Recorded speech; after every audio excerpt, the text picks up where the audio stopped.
altın direği, rahmetler durmuşsun altın direği, altınla sanıllığı görüşeli.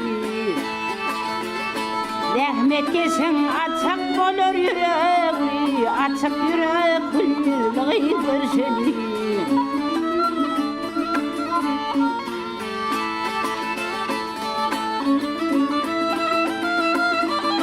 Ağellerin altınla oynanı, görenlerin aklın koydun hayrana.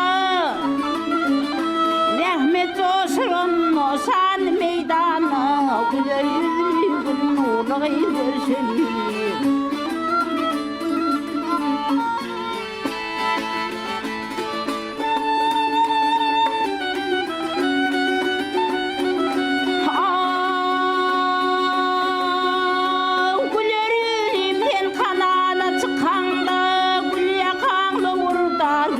Yakanda karagım gül açya gülüp bakanda güler yüzlü gün nurlu görüşeli.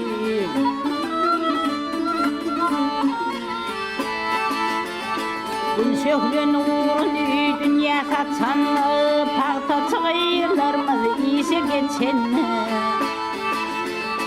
Sen ayra görünyen gıylar içinli no baharım gülüğü görüşeli.